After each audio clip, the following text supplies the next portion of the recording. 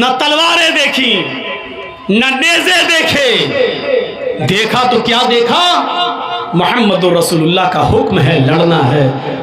چلے گئے اور اپنی جان کو جوخم میں ڈال دیا۔ کون کہتا ہے کہ جنگیں توپوں سے ہوتی ہیں؟ کون کہتا ہے کہ جنگیں ہتھیاروں سے ہوتی ہیں؟ کون کہتا ہے کہ جنگیں آج کل کے آدھونک اڑو اور اسત્ર شستر سے ہوتی ہے؟ نہیں، جنگیں حوصلوں سے ہوتی ہیں، جنگیں ایمانی طاقت سے ہوتی ہیں۔ دیکھ لیجئے جن کے پاس سب کچھ تھا، ہتھیار، تیر، تلوار، سب کچھ، لیکن وہ 313 صحابہ کا مقابلہ نہیں کر سکے۔ 70 کافر مارے گئے اور 70 ہی قید کر دیے گئے، قید کر کے لائے گئے۔ اتنی دیر تو نہیں لگانا چاہیے جنریٹر والے کو بھائی۔ سسٹم میں لائن ہے لائن، لیکن وہ نہیں چلے گا پردہ، اور یہ لوگ موبائل مار رہے ہیں، آنکھ پہ لگ رہی ہے پوری۔ نہیں فلائی، ہاں چلیے چلیے ٹھیک ہے۔ تو حوصلوں سے لڑائیاں ہوتی ہیں اور جنگیں ہوتی ہیں۔ تو اللہ محمد کو کیا دے گا؟ 300 عربی گھوڑے، یعنی 313 جنگ بدر میں لڑنے والے صحابہ۔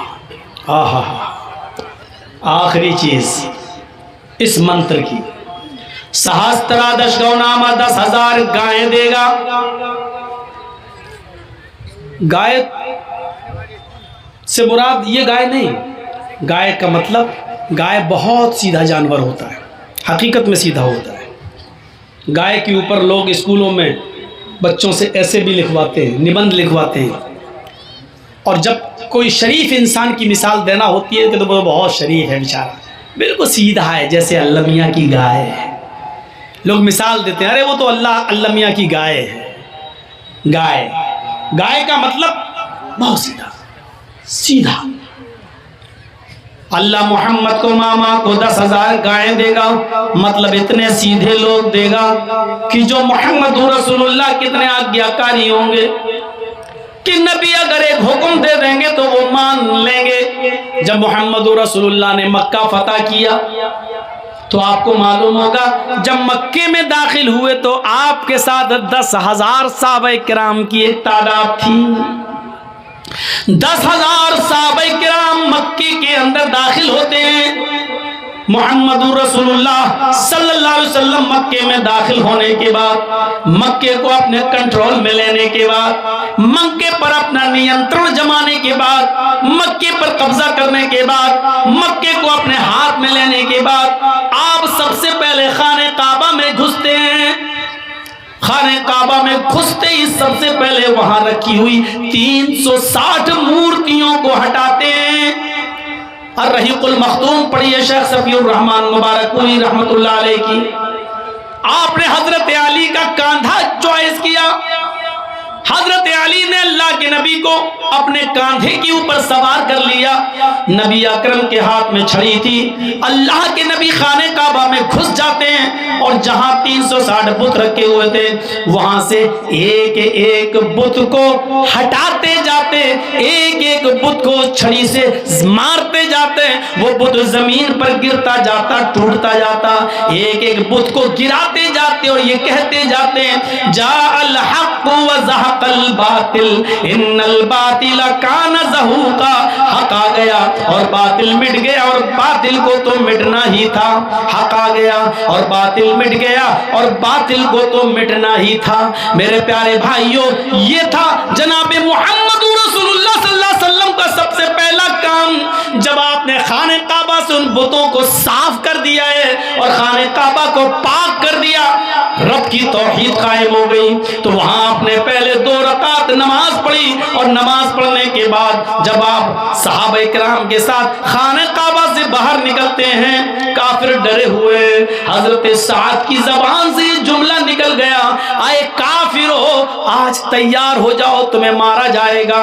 اے کافرو تیار ہو جاؤ مرنے اور کٹنے کے لیے، تم نے ہمیں مارا، تم نے ہمیں مکے سے نکالا، ہماری زمین و جائیداد سے ہمیں بے دخل کیا، ہمارے بچوں کو تم نے قتل کیا، تم نے بہت ظلم کیے، آج انتقام کے لیے تیار ہو جاؤ۔ جنہوں نے ہمارے بچوں کو مارا، ہمارے بڑوں کو مارا، تیار ہو جاؤ قتل ہونے کے لیے۔ حضرت سعد کی زبان سے جملہ نکل گیا، الیوم یوم الملحمہ، آج کا دن تو ٹکڑے ٹکڑے کر دینے کا دن ہے۔ ملحمہ لحم سے بنا ہے، آج کا دن تو گوشت کے ٹکڑے ٹکڑے کر دینے کا دن ہے، آج کا دن تو بوٹیاں بوٹیاں کر دینے کا دن ہے، آج کا دن تو مارنے اور کاٹنے کا دن ہے۔ اے کافرو، آج ہم تمہیں کاٹیں گے۔ اللہ کے نبی دوسری طرف بیٹھے ہیں، وہ کہتے ہیں نہیں نہیں اے کافرو، تمہیں ڈرنے کی ضرورت نہیں ہے۔ سعد غلط بول رہے ہیں، آج کا دن کوئی ٹکڑے ٹکڑے کر دینے کا دن نہیں ہے، آج کا دن کسی کو قتل کر دینے کا دن نہیں ہے، آج ہم کسی کو نہیں ماریں گے، بل الیوم یوم المرحمہ، آج کا دن تو رحم و کرم کا دن ہے، آج کا دن تو عفو درگزری کا دن ہے، آج کا دن تو ایک دوسرے کو معاف کرنے کا دن ہے، آج کا دن تو ایک دوسرے کو گلے لگانے کا دن ہے۔ نہیں نہیں، تم بے فکر رہو، تم اسی مکے میں رہو گے، تمہیں کوئی نہیں مارے گا، ہاں لیکن اپنے جرموں کی معافی مانگ لو، مجھے پتا چلنا چاہیے کہ کس نے کیا ظلم کیا تھا، کیا جرم کیا تھا، آؤ آؤ مجھ سے معافی مانگو، میں تم سب کو معاف کرنے کے لیے تیار ہوں۔ ایک آیا، میں نے یہ جرم کیا، آپ نے کہا جاؤ میں نے تمہیں معاف کر دیا۔ دوسرا، میں نے فلاں کو قتل کیا، جاؤ میں نے تمہیں بھی معاف کیا۔ ایک اور شخص آتا ہے، آپ نے کہا تم نے کیا کیا؟ کہنے لگا محمد اگر نہ سنے تو بہتر ہوگا۔ نہیں نہیں مجھے بتاؤ، آج میں سننا چاہتا ہوں۔ کہا اے اللہ کے نبی، آپ کی بیٹی زینب اونٹنی پر سوار تھی، ان کے پیٹ میں حمل تھا، آپ مدینے میں تھے اور آپ کے داماد علی آپ کی بیٹی کو مدینے کی طرف لے کر جا رہے تھے، بیٹی زینب کے پیٹ میں بچہ تھا، میں نے تیر اونٹنی کو مار کر زخمی کرنا چاہا، لیکن غلطی سے وہ تیر زینب کے پیٹ میں لگ گیا تھا، زینب کا پیٹ پھٹ گیا تھا، اس کے پیٹ کا بچہ زمین پر گر گیا تھا، اور اسی حال میں علی اپنی سالی کو، آپ کی بیٹی زینب کو مدینے لائے، پیٹ کا بچہ ضائع ہو چکا تھا۔ جب زینب کو ہوش آیا اور اس کو پتا چلا کہ میرے پیٹ کا بچہ نہ رہا، تو آپ کی بیٹی زینب اس صدمے کو برداشت نہ کر سکی، ان کا انتقال ہو گیا۔ اے اللہ کے نبی، میں آپ کی بیٹی زینب کا قاتل ہوں۔ اللہ کے نبی کی آنکھوں میں آنسو آ گئے، فرمایا ہبار، میری بیٹی کی یاد دلا دیا آج تو نے، میں نے ہی اپنے ان ہاتھوں میں اپنی بیٹی کو دم توڑتے ہوئے دیکھا ہے، میں نے ان ہاتھوں میں اپنی بیٹی کو لیا اور اس کی آخری سانسیں اسی حال میں نکلی کہ اس کو صدمہ تھا کہ میرے پیٹ کا بچہ ضائع ہو گیا، لیکن اے ہبار، میں وعدہ کر چکا ہوں کہ کسی سے کوئی بدلہ نہیں لیا جائے گا۔ او میری بیٹی کے قاتل، او میری بیٹی زینب کے قاتل، جا اے ہبار، جا جا ہبار، میں نے تجھ کو بھی معاف کر دیا، اے ہبار میں نے تیرا خون بھی بخش دیا، اے ہبار جا میری آنکھوں کے سامنے سے ہٹ جا، میں نے تجھے بھی چھوڑ دیا۔ اسی محفل میں معافی مانگنے والی ایک عورت آتی ہے، نام ہے اس کا ہندا، کہتی ہے اللہ کے نبی آپ تو مجھے جانتے ہی ہیں۔ آپ نے کہا تم ہندا ہو؟ ہاں۔ اے ہندا، تیرا جرم تو بہت بڑا ہے، میرے چچا حمزہ کا تو نے پیٹ پھاڑا، میرے چچا حمزہ کے قتل کے بعد تو نے اس کی ناک کاٹی، تو نے اس کا کان کاٹا، تو نے میرے چچا حمزہ کی زبان کاٹی، اور ان تینوں میں دھاگا ڈال کر تو نے اس کا ہار بنا کر اپنے گلے میں پہنا ہے۔ میری چچا کی لاش کا تو نے مسئلہ کیا ہے، تو نے میرے چچا حمزہ کی زبان کاٹی، ناک کاٹی، کان کاٹا اور اس کا ہار بنا کر اپنے گلے میں پہنا، اس پر بھی تیرا کلیجہ ٹھنڈا نہ ہوا تو تو نے میرے چچا کا پیٹ پھاڑا، پیٹ سے کلیجہ نکالا، اس کلیجے کو کاٹا اور اپنے دانتوں سے نوچا، اور اس کلیجے کو تو نے دانتوں سے چبایا۔ جب تیرے دل نے اس کو حلق کے اندر، پیٹ کے اندر لے جانا گوارا نہ کیا تو اپنے دانتوں سے کچا چبا کر تو نے زمین کے اوپر تھوک دیا۔ اے ہندا، تو نے میرے چچا کے ساتھ اتنا بھیانک اور خطرناک سلوک کیا، لیکن میں آج تجھ سے بھی بدلہ نہ لوں گا۔ اے ہندا جا، میں نے تجھے بھی معاف کر دیا۔ اے ہندا، لیکن ایک گزارش ہے، میرے سامنے مت آنا، میں بھی انسان ہوں، میرے پاس بھی دل ہے، جب تو میرے سامنے آئے گی تو مجھے اپنے چچا کی لاش یاد آ جائے گی، جب تو میرے سامنے آئے گی تو مجھے اپنے چچا کا یہ مسئلہ کیا ہوا، یہ بگڑا ہوا اور ان کی لاش کے ساتھ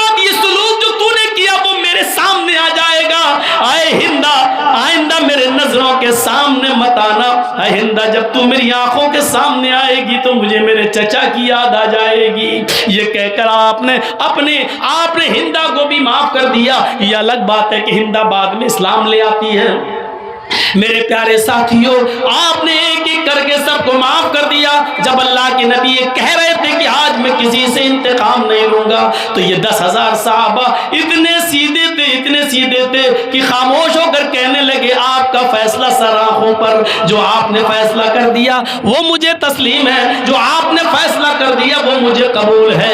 میری اپنے ماں باپ کا، میں اپنے بیٹوں کا، اپنی اولاد کا میں بھی بدلہ نہ لوں گا۔ میرے بھائیوں، 10,000 گائے سے مراد ایسے 10,000 صحابہ جو نبی اکرم پر اپنی جان نچھاور کریں گے اور ان کے حکم کے آگے اپنے سر تسلیم خم کر لیں گے۔ یہ 10,000 گائے سے مراد یہ ہے۔ تو 100 سونے کے سکوں سے مراد اصحاب صفہ، 10 ہار سے مراد عشرہ مبشرہ، 300 گھوڑوں سے مراد 313 جنگ بدر میں لڑنے والے صحابہ، 10,000 گایوں سے مراد مکے میں 10,000 صحابہ کا وہ لشکر جو جناب محمد رسول اللہ کے ساتھ مکے میں داخل ہوا اور اللہ کے رسول صلی اللہ علیہ وسلم کی بات کو تسلیم کر لیا۔ یہ پورا کا پورا منتر صرف محمد رسول اللہ پر فٹ اترتا ہے، پورا اترتا ہے، اس کے علاوہ اس منتر کے مطابق ہمیں کوئی نہیں دکھائی دیتا۔ جہاں تک ناموں کی بات ہے، پہلا نام محمد، تو لفظ محمد بھی ایسے ہی ویدوں میں آیا ہے۔ اگیار ہیتو کرت موہ مدانتھکارم ناشم ودھایم ہی تدودیت وویکا، محمد بھی آ گیا۔ چلیے نراشنس اگر آپ کو پسند نہیں نام کہاں ہے تو نام بھی آ رہا، محمد، اگیار ہیتو کرت محمد، ملائیں گے تو کیا پڑھیں گے؟ محمد اندھکارم ناشم، ملائیں گے تو کیا پڑھیں گے؟ محمد اندھکارم ناشم ودھایم ہی تدودیت وویکا۔ محمد آئیں گے اس دھرتی پر، محمد آئیں گے، محمد اندھکارم ناشم، دھرتی پر اندھیرا ہوگا وہ اس اندھیرے کو ناش کر دیں گے، دھرتی پر اندھیرا ہوگا اس اندھیرے کو مٹائیں گے، محمد اندھکارم ناشم، محمد کے آنے کے بعد اندھیرا مٹے گا۔ آپ کو نہیں معلوم محمد الرسول اللہ کے آنے سے پہلے کتنا اندھیرا تھا؟ اس کی ایک جھلک دیکھنا چاہتے ہو تو میں دکھاؤں آپ کو، اتنا اندھیرا تھا محمد الرسول اللہ کے آنے سے پہلے کہ لوگ شراب میں اتنے مست تھے کہ ان کے گھر میں جب کوئی بچہ پیدا ہوتا تھا تو ماں اپنے بچے کو دودھ کا قطرہ منہ میں نہیں ڈالتی تھی، پانی کا قطرہ منہ میں نہیں ڈالتی تھی۔ بچہ ماں کے پیٹ سے باہر آتا تھا تو شراب کے قطرے اور شراب کی بوندیں اس بچے کے منہ میں ڈالی جاتی تھی اور اس پر فخر کیا جاتا تھا کہ میں نے اپنے بچے کو پیدا ہونے کے بعد شراب کے قطرے پلائے ہیں۔ ان کی گھٹی میں شراب رچی اور بسی ہوئی تھی۔ جوا اتنا زیادہ کھیلا جاتا تھا کہ جوئے میں رقم ہار جاتے تھے تو مکان لگا دیا کرتے تھے، اور مکان جوئے میں ہار جاتے تھے تو بیوی جوئے میں لگا دیا کرتے تھے۔ پڑھیے زاد المعاد علامہ ابن قیم کی، اور بیوی بھی جوئے میں ہار جاتے تھے تو جوان بیٹی جوئے میں لگا دیا کرتے تھے۔ زناکاری عروج پر تھی، عورت کی کوئی حیثیت نہیں تھی۔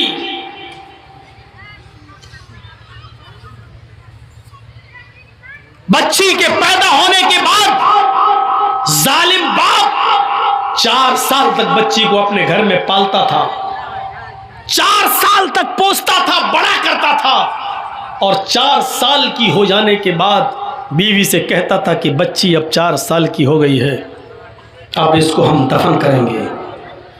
ماں کو حکم دیتا تھا بیوی کو نہلاؤ دھلاؤ، ماں روتے ہوئے اپنی بچی کو نہلاتی تھی، کپڑے پہناتی تھی۔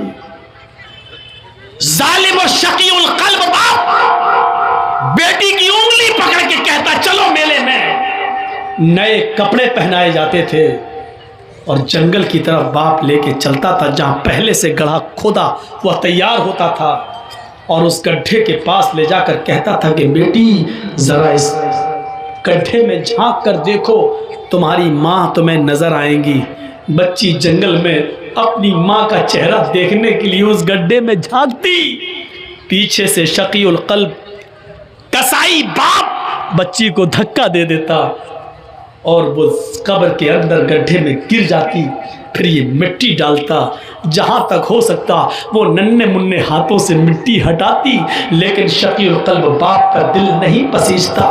وہ چیختی چلاتی لیکن اس کا دل موم نہیں ہوتا.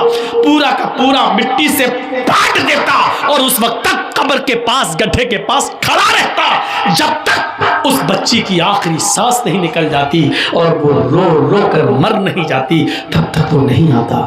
اور مر جانے کے بعد پھر اپنی قوم میں آتا، شراب کی بوتل اٹھا کر ہنستے ہوئے فخر کے ساتھ کہتا کہ آج میں نے اپنی بیٹی کو دفن کر دیا. اس سے زیادہ شقی اور قلبی کیا ہوگی؟ اس سے زیادہ اندھکار کیا ہوگا؟ اس سے زیادہ اندھیرا کیا ہوگا؟ آج بھی بچے مارے جاتے ہیں ماں کے پیٹ میں.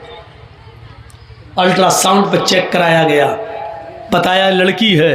صاحب 3 لڑکیاں پہلے سے، چوتھی بھی لڑکی. نہیں صاحب ایبارشن کرا دو. لکھا ہے ہاسپٹل میں یہاں بھروڑ کی لنگ کی جانچ نہیں کی جاتی ہے، یہ اپرادھ ہے. لکھا ہوتا ہے ہاسپٹلز میں، لیکن پسے پردہ سارے کام ہو رہے ہیں. کیا کالج میں پڑھنے والے لڑکے اور لڑکیوں کے ساتھ ہونے والی غلطیوں پر جب کالج کی لڑکیوں کا حمل ٹھہر جاتا ہے تو کیا ان کا ایبارشن نہیں ہو رہا ہے؟ کیا وہ بچے نہیں گرائے جا رہے ہیں؟ کیا حمل ساقط نہیں ہو رہے ہیں؟ سب کچھ ہو رہا ہے پسے پردہ. سب کچھ ہو رہا ہے پسے پردہ، پیٹھ کے پیچھے، سامنے نہ صحیح لیکن سارے ہاسپٹل میں ہو رہا ہے. بچے گرائے جا رہے ہیں. ناجائز بچے تو چھوڑو، جائز بچے بھی گرائے جا رہے ہیں. 3 لڑکیاں ہیں، چوتھی بھی پیٹ میں بچی ہے. نہیں صاحب ڈاکٹر صاحب گرا دو. یاد رکھنا، جتنے لوگ بیٹھے ہو سن لو، اگر کسی نے یہ جرم کیا ہے اور اپنی بیوی سے کروایا ہے یا اپنے بچے کا حمل ساقط کروایا ہے، ابھی جاؤ توبہ کرو، گڑگڑاؤ رب کے سامنے. اس کو رحم آ جائے تو اللہ تعالیٰ معاف بھی کر سکتا ہے. غفور الرحیم ہے وہ. ورنہ جرم بہت بڑا ہے. جس نے اپنی بیوی کے پیٹ سے بچہ گروایا، چاہے وہ حمل 10 دن کا ہی کیوں نہ ہو، 15 دن کا کیوں نہ ہو، حمل ٹھہرنے کے بعد گربھ کے اندر بچہ ٹھہر جانے کے بعد اس کو گروانا اتنا بڑا جرم ہے، اتنا بڑا جرم ہے کہ بخاری شریف کی حدیث ہے، اللہ کے نبی فرماتے ہیں جس نے دنیا میں اپنے بچے کو اپنی بیوی کے پیٹ سے ایبارشن کروا دیا، گروا دیا، اسقاط کروایا، قیامت کے دن اللہ تعالیٰ اس بچے کو ہاتھ دے گا، پیر دے گا، زبان دے گا، آنکھیں دے گا، سر دے گا. یہ بچہ ایک بچے کی شکل اختیار کرے گا. بخاری کی روایت ہے، جاء یوم القیامہ ومعلق بین ثدیہا، قیامت کے دن وہ بچہ اس حال میں آئے گا کہ وہ اپنے ماں کی دونوں پستان سے لٹکا ہوا ہوگا، اپنے ماں کے دونوں سینوں سے لٹکا ہوا ہوگا، اپنے ماں کا دودھ چوس رہا ہوگا، اپنے ماں کے پستان سے لٹکا ہوگا. اللہ کہے گا اے بچے تجھے بھی کچھ کہنا ہے. اللہ اس بچے کو زبان دے گا. یقول، وہ بچہ اپنے ماں کی پستان چھوڑے گا، پھر اوپر دیکھے گا، کہے گا یقول یا ربی ہذہ امی قتلتنی، اللہ یہ میری ماں ہے جس کے پستان سے میں لٹکا ہوں. اللہ یہ میری ماں ہے جس کا میں دودھ پی رہا ہوں. اللہ یہ میری ماں ہے جس کے سینے سے آج میں لگا ہوں. اللہ یہ میری ماں ہے جس نے دنیا میں مجھے مار ڈالا تھا. اللہ یہ میری ماں ہے جس نے دنیا میں مجھے قتل کر دیا تھا. اللہ یہ میری ماں ہے جس نے دنیا میں مجھے جینے نہیں دیا، مجھے دنیا میں آنے نہیں دیا. اللہ یہ میری ماں ہے جس نے دنیا میں مجھے بھلا دیا تھا، میرا قتل کر دیا تھا، میرا مرڈر کر دیا تھا. اللہ یہ دنیا میں میری نہ ہوئی، آج آخرت میں تو اس کا مت بن، آج آخرت میں تو اس کا مت ہو. اے اللہ تو میری ماں کو جہنم میں ڈال دے. اللہ میری ماں ماں کو جہنم میں پھینک دے، میری ماں سے مجھے کوئی ہمدردی نہیں ہے، یہ دنیا میں میری نہ ہوئی، آج تو اس کا نہ ہو۔ قیامت کے دن یہ بچہ اپنی ماں کو جہنم میں لے جائے گا۔ اللہ رب العالمین اس بچے کو تو نہیں لیکن اس کی ماں کو اس بچے کے کہنے پر جہنم میں ڈال دے گا۔ جس ماں نے دنیا میں ابورشن کرا کے اپنے بچے کو گرایا ہے، تم اپنے حلال بچے گرا دیتی ہو، اپنے شوہر کے بچے گرا دیتی ہو صرف اس لیے کہ وہ لڑکی ہے۔ اسلام نے تو حرام اولاد کو بھی گرانے کی اجازت نہیں دی ہے۔ اس واقعے کو نہیں پڑھا جو اللہ کے رسول کے پاس ایک عورت آتی ہے اور کہتی ہے انی قد اصبت الحد یا رسول اللہ، اے اللہ کے نبی میں حد کو پہنچ چکی ہوں اور مجھے پاک کر دو۔ اللہ کے نبی نے کہا ٹھیک ہے اس کو لے جاؤ سنسار کر دو۔ کہنے لگی میرے پیٹ میں بچہ ہے۔ آپ نے کہا پھر تجھے ابھی سنسار نہیں کیا جائے گا، جاؤ جب بچہ پیدا ہو جائے تب آنا۔ بچے کو لے کر آئی گا، اب تو پیدا ہو چکا ہے۔ آپ نے کہا اس بچے کے ہونٹوں میں تیرا دودھ لگا ہوا ہے، مطلب اس بچے کو تیرے دودھ کی ضرورت ہے، جب تک وہ تیرا دودھ پیے گا تجھے قتل نہیں کیا جائے گا، جب وہ تیرا دودھ چھوڑ دے اور روٹی کھانے لگے تب تجھے قتل کیا جائے گا۔ اسلام تو حرام اولاد گرانے کی اجازت نہیں دیتا، تم تو اپنے حلال اولاد گرا دیتی ہو۔ قیامت کے دن یہ عورتیں بہت سخت عذاب میں مبتلا ہوں گی جنہوں نے دنیا میں اپنے بچوں کو گروایا ہے۔ حمل ٹھہرنے کے بعد چاہے وہ ایک دن کا ہی کیوں نہ ہو، حمل ٹھہر گیا، رپورٹ میں آ گیا کہ حمل ٹھہر گیا، اب آپ بچے کو نہیں گرا سکتے ہیں، ایبورشن نہیں کرا سکتے ہیں۔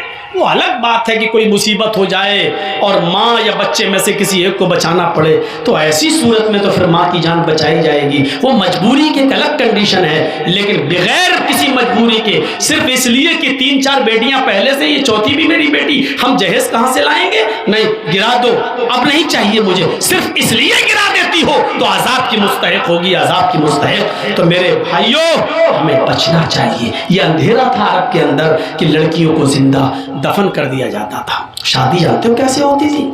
شادیوں کا رواج بہت برا تھا۔ ایک لڑکا کسی لڑکی سے شادی کر کے لاتا تھا، پڑھیے بخاری کتاب النکاح، زمانے جاہلیت کی نکاح پر نظر ڈالیے۔ ایک لڑکا کسی لڑکی کو نکاح کر کے لاتا تھا لیکن اس کے ساتھ رات سوتا نہیں تھا، جس کو ہماری زبان میں بولا جاتا ہے شب زفاف نہیں مناتا تھا، اور جس کو ہماری عام بھاشا میں بولا جاتا ہے سہاگ رات، وہ لڑکا اپنی بیوی کے ساتھ نہیں مناتا تھا۔ شادی کر کے لایا، ودا کر کے لایا، رخصتی کر کے لایا، گھر میں لایا لیکن نہیں ملتا تھا، بلکہ وہ لڑکا، وہ پتی، وہ دولہا اپنی بیوی کو اپنے دوست کے حوالے کر دیتا تھا اور کہتا تھا کہ لو جاؤ تم اس کے ساتھ اور اس کی شرمگاہ حاصل کرو، یعنی اس کے ساتھ زنا کرو۔ اور جب اس کے دوست سے یہ بیوی حاملہ ہو جاتی تھی، یہ لڑکی حاملہ ہو جاتی تھی، تب پتہ چلتا تھا حاملہ ہو گئی، تب یہ اصلی پتی جاتا تھا اور اپنے دوست سے اپنی بیوی کو لے کر آتا تھا، اور ایسا اس لیے کیا جاتا تھا تاکہ بچہ نیک پیدا ہو۔ بتائیے ان کے ہاں نیک بچہ پیدا ہونے کا یہ تصور تھا کہ جب تک شوہر شادی کے بعد اپنی بیوی کو کسی دوست کے بستر پہ نہ بھیج دے اور اس سے حمل نہ ٹھہر جائے، تب تک اس بیوی کو اپنی بیوی کی طرح نہیں اپنایا جا سکتا ہے، اس سے ملا نہیں جا سکتا ہے۔ اور یہ اس سماج میں اس لیے ایسا کیا جاتا ہو کہ اس سے بچہ شریف پیدا ہو، تو وہاں کی شرافت آپ سمجھ سکتے ہیں۔ جیسے ہمارے ملک میں ایک دھرم ایسا بھی ہے جس کے بڑے بڑے گرو ننگے رہتے ہیں، مارکیٹ میں ننگے گھومتے ہیں اور عورتیں ان کے پیچھے پیچھے گھومتی ہیں، اور ایک جگہ جب وہ بابا بیٹھ جاتا ہے تو اس کے اوپر سر پہ دودھ ڈالتی ہیں۔ آج بھی یہ پرچلن ہے، اور وہ دودھ جب بہتا ہوا اس بابا کے مشین کے پاس آتا ہے،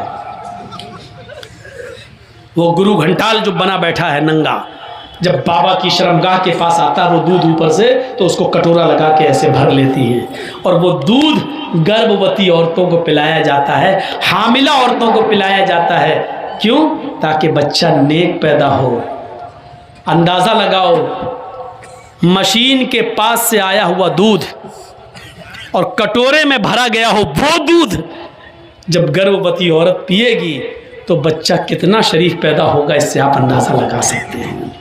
اس کی شرافت کا حال کیا ہے یہیں سے آپ اندازہ لگا سکتے ہیں۔ تو وہ ایسا ہوتا تھا۔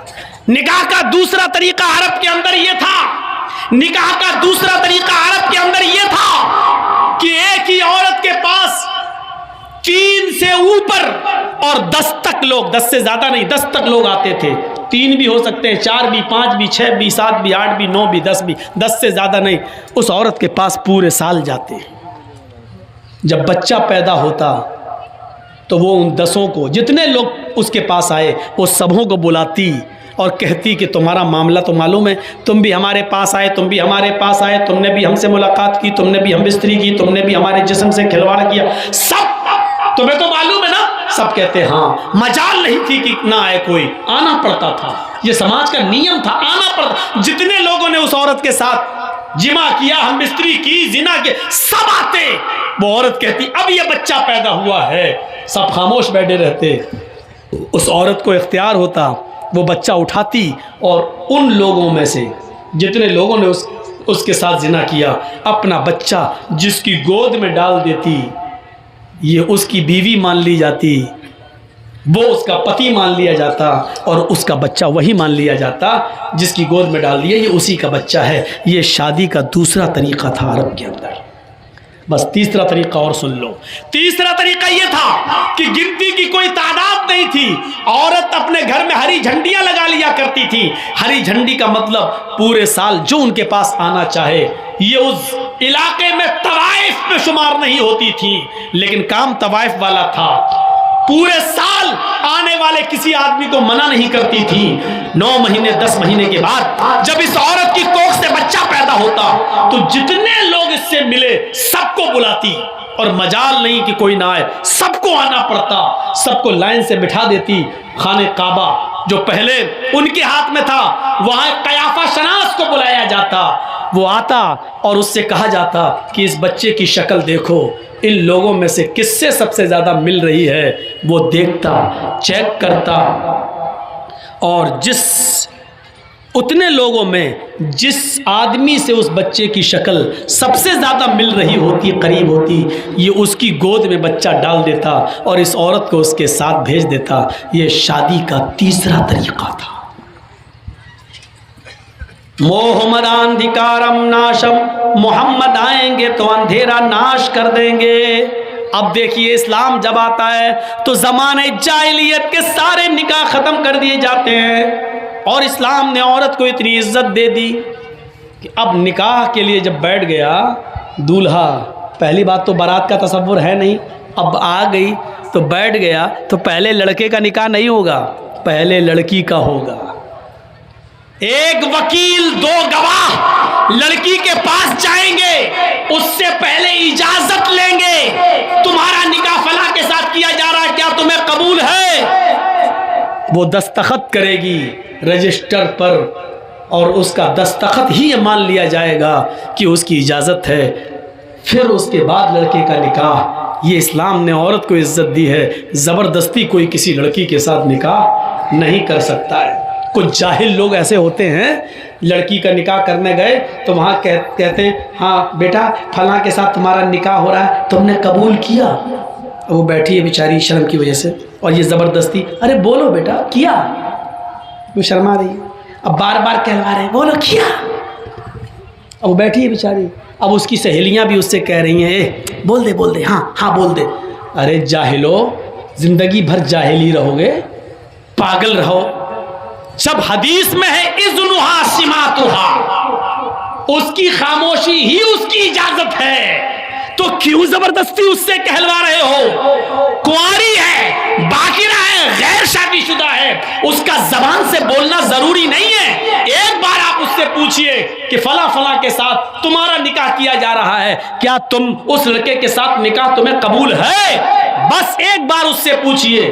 وہ خاموش ہو جاتی ہے، وہی اس کی اجازت ہو گئی. مت پوچھواؤ زبردستی. وہ خاموش رہتی ہے تو سمجھ لو کہ وہ راضی ہے. شرمیلی ہوتی ہیں لڑکیاں، نہیں بولیں گی جلدی، اس لیے بلواؤ نہیں زبردستی. وہ خاموش ہے، سمجھ لو کہ اس نے اجازت دے دی. رجسٹر بڑھاؤ اور کہہ دو کہ دستخط کر دو. پڑھی لکھی ہے تو دستخط کر دے، نہیں پڑھی لکھی ہے تو انگوٹھا لگا دے. ہو گیا نکاح، اس کی اجازت ہو گئی. اس کا زبان سے کہنا ضروری نہیں ہے. پھر لڑکے کے پاس آئیے اور لڑکے کا نکاح پڑھائیے. اسلام نے یہ اجازت، یہ عزت دی ہے لڑکی کو.